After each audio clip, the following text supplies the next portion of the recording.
I am gonna just make a quick video for all of the current seniors at the Oaks.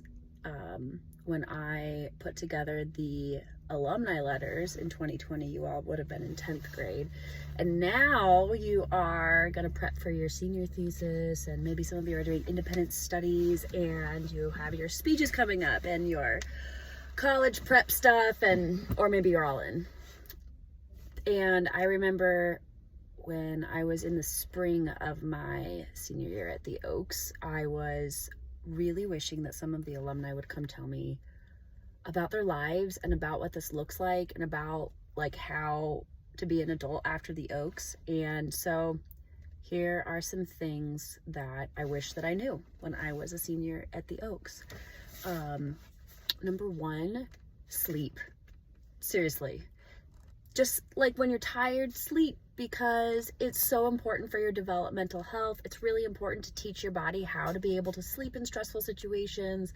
And if you're not sleeping, if you're stressing out and having the anxiety and you're struggling with sleep, it is a neurological problem, and doctors can help you, your parents can help you, there's lots of community support for teenagers who can't sleep. So if I could go back and tell myself one thing, or help myself with something, I would say focusing on sleeping and not pretending like not sleeping was okay and struggling with my sleep. I just started not sleeping when I was in about 8th grade, and I just thought it was super normal. And so I was probably getting maybe 5 or 6 hours a night through most of high school. And now as an adult, I have lots of medical issues in terms of sleep. And a big piece of it was that in my junior and senior year of high school, I just did not get enough sleep, and it really hurt my brain. I think the second thing that I would mention is that college is really helpful in terms of practicing all of the things that you did not do at the Oaks. So just involving yourself in clubs and testing out, maybe involving yourself in student government or getting into science specific majors and really beefing up on understanding what the world thinks about science. It does not mean that you have to think all of those things, but being aware of all of the various perspectives is helpful in determining how you're going to proceed if you're going into a science field. Third, I would say it's okay to find a style.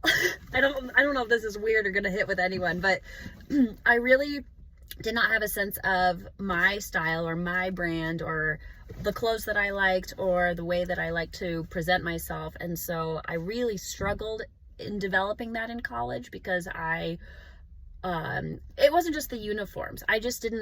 That was not a piece of the Oaks culture, but it is a piece of reality, understanding who you are and branding yourself, and not in a way that it's going to make other people think a certain thing of you, but is actually going to express your aesthetic and your beauty and your kindness, your compassion. I ended up deciding that I really liked wearing black and gold. So that was kind of how I moved, but I didn't get to that point until I was maybe 26.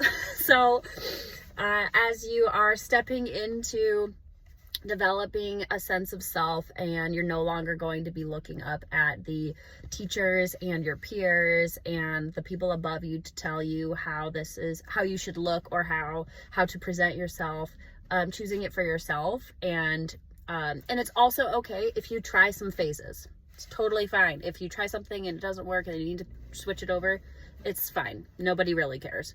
And for you, it's going to end up helping I think your future self identify how you process your own change. I would say the fourth, I think I'm on fourth thing, is get a skill set. Get an actual skill set. It does not really matter what it is. It can be, you can be really good at teaching. You could be really good at skydiving. You can be really good at hair. Have a skill set, because if you have a skill set that people will pay for, you'll always have a little bit of a hobby job that you can rely on if you're not quite sure about what you want to do for your career. And then also if you are married and you need to be at home more with your kids, or if you are married and you have larger home responsibilities, having a small income option is really helpful, and developing a skill is also extremely helpful. And you'll just not be mad at yourself later if you have something where you can just make some money on a weekend. Mine is teaching swim lessons. I now own my own little business and I teach swim lessons, but I grew up swimming. So that was my skill set that I would say we were really told that the trade schools at the time were not good. They were trying to explain that liberal arts education is the best thing and that all of the companies want liberal arts. It's not really like that in reality. When you actually go to these companies, they are looking for specific skill sets and a lot of experience. And I would say the main thing is do something that interests you, because if you have to go do something that does not interest you every single day, you will burn out and it just hurts your soul.